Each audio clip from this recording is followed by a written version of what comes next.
The medical chapter to me was one of the most terrifying to write. There's so many instances in big ways and small ways that this woke infestation we talked about a little bit with the licensing, with med school applications, at a conference for neonatal doctors, they canceled a panel that was supposed to sort of teach doctors about the latest technology for premature babies, and they canceled the panel because there weren't enough women and people of color on the panel. So given the choice between educating doctors in the latest technology or being woke, they decided to be woke. Yeah. And so all of these things have an impact on medical innovation, and it doesn't end in a good place. And so that's the stuff that scares me.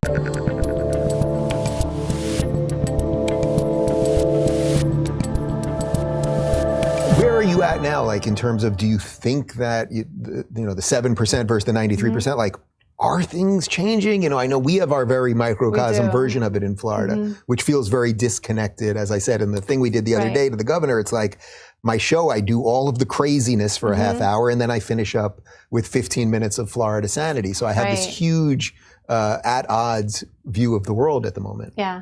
Well, Dave and I are obviously in like Florida La La Land, where everything really is so much saner. Do you know we live in Florida, and it's a really great place. I've written here right now, you don't have to go home today. You can stay here. 100 pieces about it. Yeah. But I am so happy about that, and I feel so much more comfortable with the kids because I don't worry about them as much.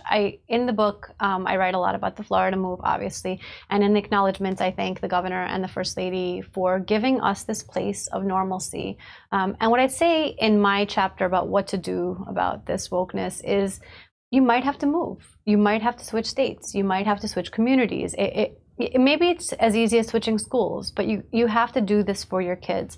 The last word in the book is fight, and we really mean it. You have to fight for your children. Yeah.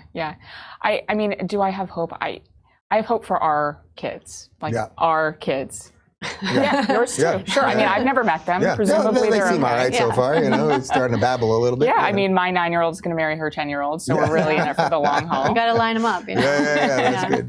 But I mean, I am encouraged that a lot of parents were horrified over COVID, not just over COVID, obviously, but also, they got a peek at what their kids were learning, and they were not happy about it. And I think that, test scores hitting the news is good, and I think that people are recoiling more and more in horror at those things.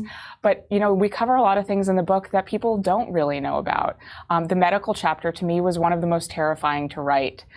There's so many instances in big ways and small ways that this woke infestation we talked about a little bit with the licensing, with med school applications, at a conference for neonatal doctors, they canceled a panel that was supposed to sort of teach doctors about the latest technology for premature babies, and they canceled the panel because there weren't enough women and people of color on the panel. So given the choice between educating doctors in the latest technology or being woke, they decided to be woke. Yeah. And so all of these things have an impact on medical innovation, and it doesn't end in a good place. And so that's the stuff that scares me.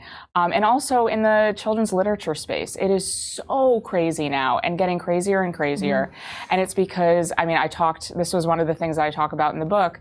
I talked to librarians and editors at big publishing houses, and they said the incentive is to go woke because the libraries buy us in bulk and individual families only buy us single books. Yeah. So this is the situation that we have, and people assume that when they're in a doctor's office they're safe, or if they're reading they're safe, and you can't assume anymore. Where do you think the media plays into this? Because even with what's going on now with DeSantis going after the AP African American Studies course because it was teaching gender queer theory, and did you know that Harriet Tubman was running an underground lesbian bar? I mean, it's all so stupid, but the way they frame everything is so profoundly dishonest that parents watch The View and they hear them say, okay, they're not going to teach slavery in Florida. And then it's like this systemic, everyone uses the word systemic, but it's like this systemic stupidening, Stupidening, I like it. Of everyone, basically.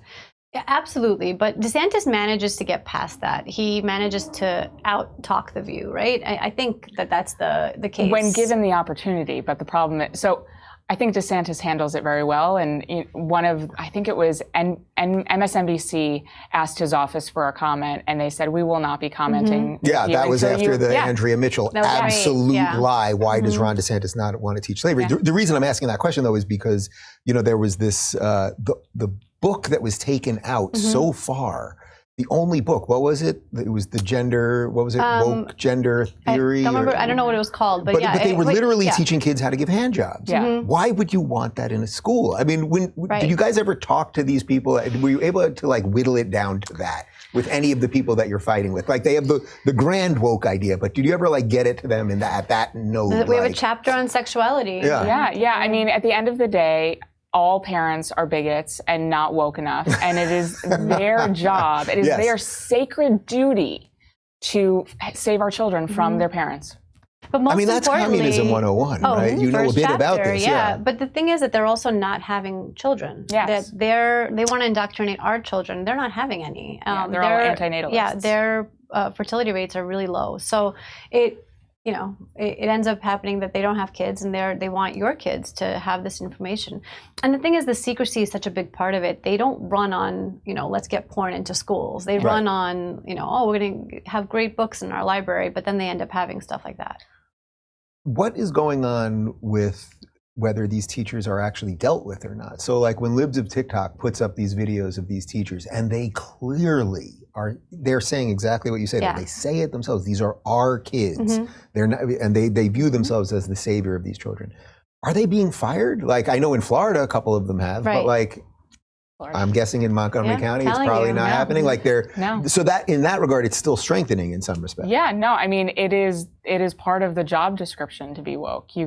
The number of teachers that I have heard from who say, I am not comfortable and I don't know what to do. That's, to me, some of the most discouraging stuff, because what can they do? I don't want them to quit. I don't want everyone to be insane in these schools, but they have to sort of abide by the superintendent, the principal, the curriculum developers. And so they're really stuck between a rock and a hard place, and they feel this obligation to students, but they know that it's a David and Goliath fight. Gender Queer, by the way, is the name of the book. That's the main one that has been taken out of the Florida schools. So while the media is running around saying 1.5 million books have been taken out of Florida schools, it's all complete nonsense. What about at the race level? Because we've talked about it sort of at the COVID level and a bit at the gender and sexuality level. What's going on at the race level? Your kids are white supremacists. They are, fair to obviously. Say? Well, they're Jews, so that's not clear. No, that's double white supremacists. I don't know if they're white right now or not. It's it just it depends on the week. Yeah, it really does depend on the week. Yeah. The funny thing is that CRT was somewhat beat back. It was that really hit when everybody was paying attention, and when CRT, the concept of it was introduced to parents, they saw how noxious it was.